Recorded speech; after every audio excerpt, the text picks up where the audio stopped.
नमस्कार दोस्तों, मैं हूं आपका दोस्त सखा में जुगानी। आप देख रहे हैं जुगानी टॉक्स और आज बात करेंगे दो तीन मुद्दों पर। सबसे पहले देखेंगे मार्केट यहां से नीचे जाएगी ऊपर जाएगी, और उसके बाद में हम ये देखें कल की मार्केट के। सबसे पहले तो देखेंगे मार्केट की गिरावट के कारण क्या रहे हैं, मेन रीजन क्या रहे हैं, और मार्केट क्यों नहीं ऊपर चढ़ पाई है। इतनी तगड़ी पोजीशन मिलने के बाद में बुल्स की पकड़ क्यों नहीं मजबूत हुई, सबसे पहले उस पर चर्चा करेंगे।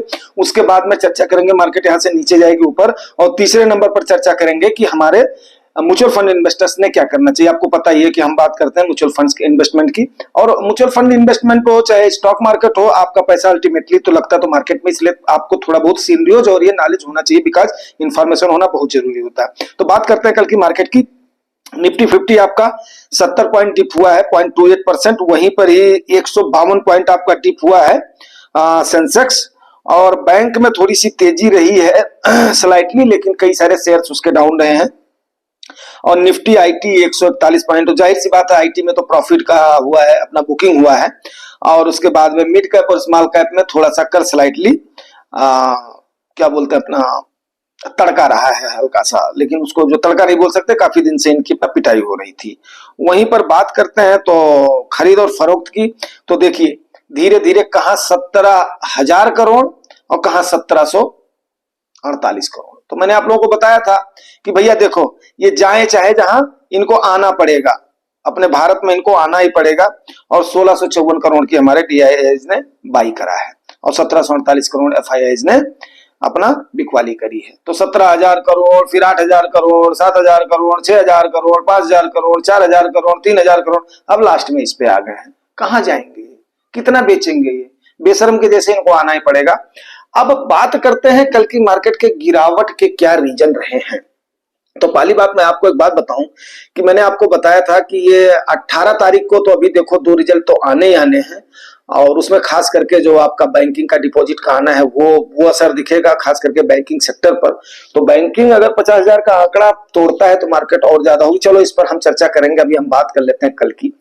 कल का जो महंगाई का आंकड़ा हमारा आया ना, परसों जो दो आने थे, जो रिजल्ट आने थे रिलायंस के, तो रिलायंस का आंकड़ा कोई बहुत अच्छा नहीं आया है। एचसीएल का आंकड़ा, हमने कहा था कि एचसीएल का आंकड़ा तो ठीक आने की उम्मीद है, क्योंकि टीसीएस का गड़बड़ हुआ था, तो ऐसा अंदेशा था, मतलब हमने क्या कहा था, ऐसा अंदेशा था, एक्सपर्ट्स की राय ऐसी थी। बट रिलायंस ने कहीं ना कहीं होपलेस किया। उनके दो सेक्टर चले हैं, रिटेल्स तो उनका बिल्कुल भी मतलब जो नहीं चला है, जियो उनका चला है, बाकी उनकी आयरलैंड जो रिफाइनरी का कोई खास प्रॉफिट नहीं रहा है। तो इस प्रकार से रिलायंस ने कोई मिला जुला वो दिया है, मतलब जो है उनका प्रॉफिट कोई खास दिखा नहीं है। अब जून के क्वार्टर में तो बहाना था आपके पास कि भाई मेरे इलेक्शन में हम उलझे हुए थे, ये थे वो थे, लेकिन अब सितंबर की तिमाही में तो चाहिए लोगों को, मार्केट को भाई जो है रिजल्ट चाहिए, और खास करके इन्वेस्टर्स को तो अपना रिजल्ट चाहिए।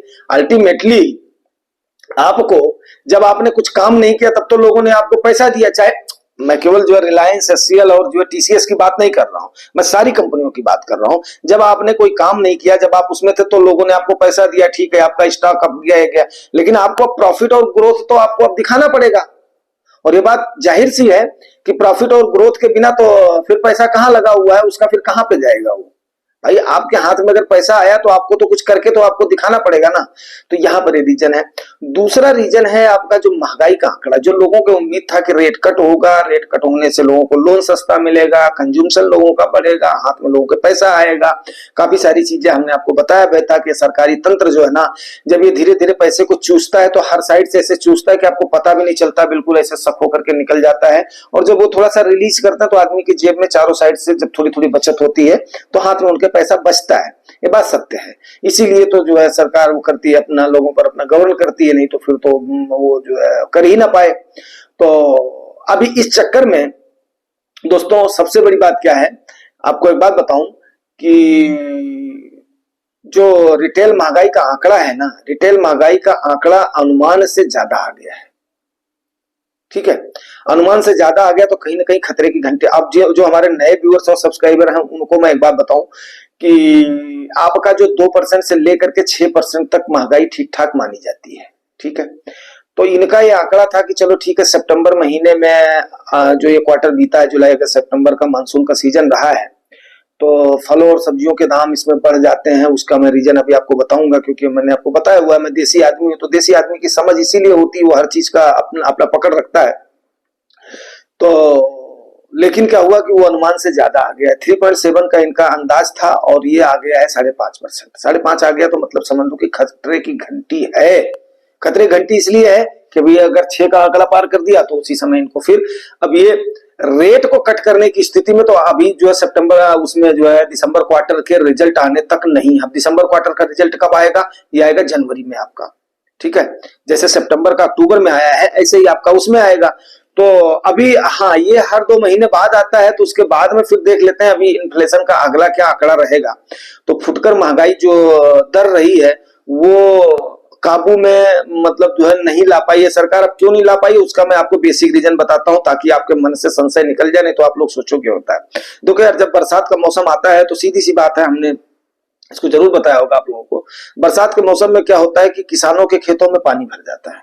पानी भर जाता है तो सब्जियां एक्चुअली 2 टाइप की, अभी जैसे ये आ जाएगा दिसंबर जनवरी आ जाएगा, नवंबर से ही सब्जियों की आपके यहाँ पर अब जो है मार्केट में अपना भरमार हो जाएगी कई सारी सब्जियों की। उसका रीजन ये होता है कि जमीन के अंदर भी सब्जी पैदा होगी, अभी जमीन के ऊपर भी सब्जी पैदा होगी, प्लस बेल वाली जो पैदा होंगी तो होंगी, ठीक है। लेकिन अभी इसमें क्या है, बरसात में आपका पानी भर जाता है खेतों में, खेतों में पानी हो जाता है तो जमीन के अंदर वाली सब्जी का तो कोई मतलब ही नहीं रहता है। जमीन के ऊपर वाली भी सब्जी क्या होता है, वहां पर पानी लगने से कितने खेत उचास पर हैं, उचास वर्ड अवधि वर्ड है उसको देख लेना, ऊंचाई पर कितने वो है जो है हर जगह पे तो लग जाता पानी लग जाता, तो वो पौधे क्या करता है सूख जाते हैं जो ऊपर भी होने वाली, और खास करके जो बेल वाली सब्जी है वो भी नहीं हो पाती है। तो इस वजह से अरवी वगैरह को छोड़ करके या छोटा मोटा जिन्होंने अब इस टाइप का अपना व्यापार कर लिया है पानी वगैरह रोकने के लिए, वहां से ही चाहे हो पाए। तो इसकी वजह से क्या होता है कि सब्जियों के वगैरह के दाम इसमें बढ़ जाते हैं, और सरकार को या तो इसका स्टेटमेंट देना चाहिए था या इस पर जो जरूरी अपना कदम उठाना चाहिए था। लेकिन जरूरी कदम सरकार उठाएगी तो कहां से उठाए भाई? किसानों की जब प्रोग्रेस होगी तभी तो मंडी में आएगी। अब वो नवीन फल मंडी सब्जी मंडी हर जगह पे खोल देने से तो बात तो नहीं बनने वाली है। ये बात नहीं बनने वाली है तो सीधी और सिंपल सी बात है कि यहां पर आपने उन चीजों को तो करना ही पड़ेगा। अब या तो उस टाइप की सब्जियों का प्रोत्साहन दिया जाता, उनकी पैदावार बढ़ाई जाती, तो अब जनसंख्या जैसे जैसे बढ़ रही है तो उसकी जो क्वांटिटी भी तो उतनी ज्यादा होनी चाहिए।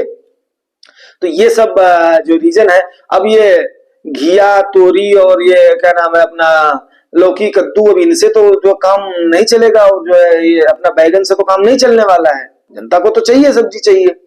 अब तो इसकी वजह से और भी जो उन चीजों का कुछ चीजों का दाम जो है अपना बढ़ा है, दाम बढ़ा है। तो वो फिर हालांकि सरकार ने बड़ी चालाकी किया था, इसको सरकार ने निकाल दिया था उस लिस्ट से।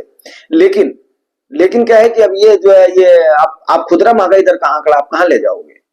ठीक है, कंज्यूमर प्राइस इंडेक्स तो जो है इंडेक्स में तो इसको निकाल दिया इन्होंने, लेकिन इसमें तो आएगा। अच्छा, तो देखो भाई, अगर थोड़ा बहुत जो है सरकार जहां पर अपना चालाकी करती है वो भी तो बोलना हमारा फर्ज है, भले ही हम दबे शब्दों में बोले। तो ऐसा नहीं है कि हम जो है सरकारी अमले के अगेंस्ट हैं, लेकिन फिर भी सरकार जो है ये चालाकी तो करती है, इसमें कोई संदेह नहीं है। पक्का रिपोर्ट में हेरा फेरी तो नहीं कह सकता हूं, लेकिन ये चालाकी जरूर करती है कि यार कैसे करके जनता के सामने हमारी ये कमियां ना है। क्योंकि हमारे यहाँ पर क्या है, सदाबहार इलेक्शन चलता रहता है। अब कोई नहीं चाहता है कि हम इस सेंटर जीत गए हैं तो हम स्टेटों को गंवाएं या हम इसको गंवाएं, तो वहां पर इलेक्शन तो आपके चलते रहते हैं। अच्छा, ये रीजन हो गया इसका। अब इसकी वजह से आरबीआई गवर्नर के हाथ गए बंद तो जनता में सेंटीमेंट गया है। दूसरा चीज आपने देखा होगा कि कल 25,200 का आंकड़ा टच करने के बाद में भी बुल्स ने मौका गंवा दिया। सबसे बड़ी गलती तो बुल्स ने किया कि वहां से अगर खींच लिए होते तो भी थोड़ी सी होती, लेकिन बुल्स कहीं ना कहीं इसी चीज को लेकर के डर गए। एक तो कंपनियों का रिजल्ट, और दूसरा है महंगाई का आंकड़ा, और तीसरा जो है ना उनके बीच में ये डर फैल गया कि मतलब जो है कि कहीं ऐसा ना हो कि रेट तो मतलब कट होने गुंजाइश नहीं है। तो फिर अभी हम यहाँ पर अगर पोजीशन बना लेते हैं तो उसके बाद में फिर क्या होगा, अगर बियर साहब, अब यहां पर क्या होगा कि रेंज आपका सिकुड़ता जा रहा है। बात हमारी समझ रहे हैं? अब 25,200 को भी क्रॉस नहीं कर रही है मार्केट, और 24 जो है 800-900 से भी मतलब नीचे नहीं जा रही। तो क्या हुआ, रेंज जो है सिमटता चला गया है। बात समझ लो, ऐसे समय पर बड़ी ही गहरी सिचुएशन बनती है, गहरी सिचुएशन। अब यहां पर फैक्ट आने वाला हो जाएगा, इन्वेस्टर्स ने क्या करना है, म्यूचुअल फंड इन्वेस्टर्स ने, हमारे प्यारे प्यारे म्यूचुअल फंड इन्वेस्टर्स ने। आप देखिए, तो अब आपको फंड मैनेजर के हाथ में तभी तो दोगे पैसा यार, एसआईपी का पैसा तो दे ही रहे हो, तो जो आपकी जेब का पैसा है उसको आप क्यों दोगे? जो उन चीजों को तो आपको जानना जरूरी है ना। अगर भाई आपको 60 टन में अच्छा प्रॉफिट चाहिए तो उन चीजों को तो आपको जानना पड़ेगा। तो अब जब मार्केट इस टाइप के रेंज में फंसती है तो ऊपर की तरफ भी चोट मारती है, नीचे की तरफ भी चोट मारती है। अब रेंज जैसे जैसे पहले क्या था, रेंज था ब्रॉड था, अभी अभी रेंज हो गया छोटा। अब नीचे भी चोट पड़ रही, ऊपर भी चोट पड़ रही, नीचे भी चोट पड़ रही, ऊपर भी चोट पड़ रही। अब या तो मार्केट बॉटम की तरफ जाएगी या तो market bottom means down side में जाएगी या तो मार्केट अप साइड में जाएगी, गैप डाउन नहीं तो गैप अप होगी। तो ये कोई नहीं बता सकता कि किधर की तरफ जाएगी, ये कोई नहीं बता सकता है किधर की तरफ जाएगी। ये भी सोच कर लो। अब ये हाँ मालूम है किधर जाएगी, जिधर जनता का सेंटीमेंट होगा, जिधर जनता का सेंटीमेंट होगा उधर की तरफ मार्केट जाएगी आपकी। ठीक है, तो अब जनता का जो सेंटीमेंट है, अब सेंटीमेंट दो चीजों पर डिपेंड करेगा, कंपनियों के रिजल्ट पर। और एक बात आपको बता दूं, ऐसे समय पर जब ये रेंज के बिटवीन मार्केट होती है ना, ऐसे समय पर जिन कंपनियों का रिजल्ट अच्छा आता है उनको मार्केट रिवार्ड भी भर भर के करती है। क्यों? क्योंकि लोग इस समय तो बिल्कुल उतलाए हुए हैं, कहां लगाएं कहां लगाएं कहां लगाएं। आपके फंड मैनेजर भी उतना है, वो भी उतना है। जिनका रिजल्ट बढ़िया आया है उनको रिवार्ड मिल जाएगा, उनमें दब करके खरीदारी हो जाएगी, मतलब उनको मार्केट रिवार्ड कर देगी। और जिनका रिजल्ट खराब आया है उनको मार्केट पनिश भी बहुत तगड़ा करती है, उनको बहिष्कार करती है। ऐसे मैं क्या बताऊं, उनके पिछवाड़े पैसे लात पड़ती है इस कंपनी के कि पूछो मत, उनकी हालत बुरी कर देती है। तो ये मैंने मतलब देखा हुआ है, ये धीरे धीरे आप भी इस बात को समझ जाओगे, आपको मजा आएगा फिर जुगाई टॉक्स के साथ जैसे जैसे आप लोग जुड़ रहे हो ना, फिर आपको आनंद आएगा। क्योंकि ये सारी चीजें गुत्थियां आपके समझ में जब आएंगी तभी तो आप उसके बाद में अगले स्टेप के लिए तैयार रहोगे। ये सारी जब गुत्थियां आपकी समझ में आएंगी तभी तो आप अगले स्टेप के लिए तैयार रहोगे। अब अगर नीचे के पेदे पर चोट पड़ती है, मतलब कंपनियों का रिजल्ट गड़बड़ हुआ है तो गिरावट किसमें हो रही है? आपका फंड मैनेजर वहां पर पोजीशन बनाएगा, आपका फंड मैनेजर, तब उसके हाथ में हम पैसा दे देंगे। तो अभी जितना हमने खरीदारी करनी थी हमने गिरावट के अनुसार खरीदारी कर लिया है। अभी आपने एक्सेस खरीदारी नहीं करना है, लेकिन एसआईपी को अपने रोकना नहीं, इसका कतई मतलब नहीं है। क्योंकि कोई भी कितना भी विद्वान आदमी होगा वो मार्केट को बता नहीं सकता है यार। वो चार्ट वार्ट देख करके लोग खाली अंदाजा भर लगाते हैं, बाकी ऐसा कुछ भी नहीं है। हाँ, ये जो सिनेरियोज आपके सामने रखे जाते हैं, इन्हीं सिनेरियोज के ऊपर डिपेंड करती है आपकी मार्केट नीचे जाएगी अप जाएगी, आपने स्टेप क्या लेने हैं। तो अगर आपकी मार्केट ऊपर की तरफ जाती है तो भी अच्छी बात है। क्यों जाएगी? क्योंकि फिर उसके बाद में कहीं ना कहीं उनको कुछ ना कुछ या तो सरकारी अमला कोई घोषणा करेगा नंबर 1, या तो फिर कोई ना कोई प्रिवेंटिव मेजर ऐसी उठाएगी, आपकी आरबीआई उठाए, सरकार की तरफ से उठाया जाए कि जिससे इसको काबू पाया जाए। और या तो कंपनियों के रिजल्ट इतने बढ़िया आ जाए कि सोना उगलती हुई कंपनियां दिख जाए, फिर देखो जनता का सेंटीमेंट। क्योंकि जब आदमी को प्रॉफिट अगर दिखने लगेगा फिर वो क्यों पीछे हटेगा? सिंपल सी बात है, अगर हमें और आपको प्रॉफिट दिखने लगेगा हम क्यों पीछे हटेंगे? फिर उस समय हम बहती हुई गंगा में हाथ धो लेंगे, हम भी चढ़ती हुई जो मार्केट को दे दे। मैंने आपको बताया था ना, 2 चीजें बताया था कि भाई या तो यहां से मार्केट नीचे जाएगी तब हम उसके बाद में लमसम का अपना कर देंगे छोटा मोटा जो हमारे पास अभी है। मान लिया हमने 15 से 20% का अभी कर दिया है, अभी हम 30% या 40% के लिए तैयार बैठे हैं। तो अगर हमें सेंटीमेंट ऊपर की तरफ दिखाई देगा तो भी हम उसके बाद में कर देंगे, नहीं दिखाई देगा तो नहीं करेंगे। कोई हमें जल्दीबाजी नहीं है, हमारा पैसा कहीं पर भी नहीं भागा जा रहा है, हम उसको सेफ इंस्ट्रूमेंट में थोड़े से कम टाइम के लिए रखेंगे। ठीक है, यही हर समझदार आदमी करता है, यही हर धनी आदमी करता है जो इन चीजों को जान लेता है, सोच समझ करके पैसा मार्केट में लगाता है। एसआईपी आपकी चल रही है, नो प्रॉब्लम, उसका रुपीज का एवरेज होता जाएगा। बात को समझ रहे हैं?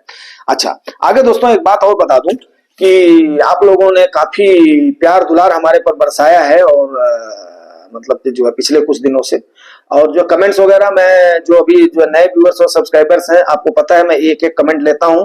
वैसे गुजरात बंधु सर ने काफी लोगों को हमें बहुत ही सपोर्टिव एक्शन लेते हैं, तो वो जो है रिप्लाई वगैरह भी देते रहते हैं, और फिर मैं खुद पर्सनली मतलब एक एक कमेंट को अपना कवर करता हूं। तो लेकिन क्या है कि अब हर दिन तो कमेंट्स को कवर कर पाना मुश्किल हो जाता है, एक वीडियो 2 वीडियो में, 10 मिनट 15 मिनट के वीडियो में। तो अब ऐसा नहीं है, आप लोग इंतजार करिएगा, तो एक दिन में आपका जरूर, हफ्ते में अगर ज्यादा हो जाएंगे कमेंट्स हो जाएंगे तो उसको फिर हफ्ते में 2 दिन कर दिया जाएगा, और नहीं तो फिर ज्यादा अगर अगर क्वेरीज मतलब एक उसमें एडिक्वेट मात्रा में रहेंगी तो उसको फिर संडे के दिन पक्का कवर करी जाती है, ठीक है। अगर ज्यादा हो जाती है, भरमार हो जाता है, तो उसको फिर हफ्ते में 2 दिन जो है उन क्वेरीज को लेना पड़ता है, क्योंकि वहां पर आप लोगों की जिज्ञासा होती है। और जो कॉल वगैरह प्रॉपर यहाँ पर दी जाती है, एडवाइस वगैरह यहाँ पर प्रॉपर दी जाती है, तो उसके लिए आप लोगों को कोई परेशान होने की जरूरत नहीं है। सिर्फ और सिर्फ आप लोग अपना कमेंट डालते रहिए। कमेंट डालने के बाद में जिस दिन भी हमें मौका मिलता है, एक एक कमेंट और क्वेरी को पक्का मैं सॉल्व करता हूँ। सॉल्व करता हूँ क्या, आपको बिल्कुल एकदम से जेन्युइन राय देता हूँ। जेन्युइन राय देता हूँ मीन्स आपको क्या है, जब आपको स्ट्रैटेजी समझ में आ जाएगी, आपके फंडामेंटल क्लियर हो जाएंगे, तो आपकी समझ जब विकसित हो जाएगी, तो आप अपने आप ही उन चीजों को करने लगेंगे, और बीच बीच में हमें भी आप काउंटर करके आप उन चीजों को बताते हैं। ये सबसे बड़ी बात है। जुआई टॉक्स एक पारिवारिक चैनल है। ये पारिवारिक चैनल मतलब ये ऐसा चैनल है जहां पर आप अपनी बात को ओपन फोरम में रख सकते हो, कमेंट कर सकते हो, क्वेरीज में डाल सकते हो, और उसके बाद में आपको जो भी आपके लिए सुटेबल एडवाइस है वो पक्का दी जाती है। जितने आपके फंडामेंटल्स हैं वो आपको सारे सारे बताए जाते हैं। तो ये सारी चीजें यहाँ पर चलती हैं। अभी ये हमने आज की डेट में डिस्कस कर लिया। अब देखते हैं फिर आज की मार्केट अभी क्या करती है, ठीक है ना। बाकी ग्लोबल सिनेरियोज वही है। हमने आपको बताया था कि ईरान और इजराइल को मार्केट हजम कर लेगी। क्यों? क्योंकि जब तक उनका पेस नहीं बढ़ेगा तब तक मार्केट को कोई फर्क नहीं पड़ने वाला। वो रसिया और यूक्रेन के जैसे ये लोग फटफट करते रहे। अभी आज के टाइम पर किसी के पास इतना समय नहीं है। जैसे आजकल लोगों के पास समय नहीं है, ऐसे मार्केट के पास भी समय नहीं इन चीजों को तवज्जो देने का। हाँ, कोई चीज जब इंसिडेंट सडन होता है तो उसको मार्केट थोड़ा सा हजम नहीं कर पाती है। तो ये हमारे मेन इशू, 2 इशू हैं। एक तो रेट कट वाला मसला, इससे उलझ रहा है कंपनियों का रिजल्ट जो है, कंपनियों का रिजल्ट, और ये तो हमारी मार्केट उस टाइप से बिहेव करेगी। तो जिस टाइप की बिहेव करेगी उस टाइप का हम स्टेप लेंगे। सीधी और सिंपल सी बात है। अभी आज के सेशन को यहीं पर क्लोज करते हैं और मिलते हैं फिर शाम को। अगर जो है समय मिला तो शाम को जरूर डालूंगा, और कल रात में मैं वीडियो नहीं डाल पाया था उसके लिए सॉरी। बट ठीक है, कभी कभार तो एक आध दिन तो आप लोग भी एक्सक्यूज हमें दे ही देते हो। एंड नहीं तो मैं रात में भी जो है मध्य रात्रि को पक्का मेरा वीडियो आता ही आता है। तो लेकिन ये है कि ठीक है, मिलते हैं किसी और सेशन में। Thank you very much.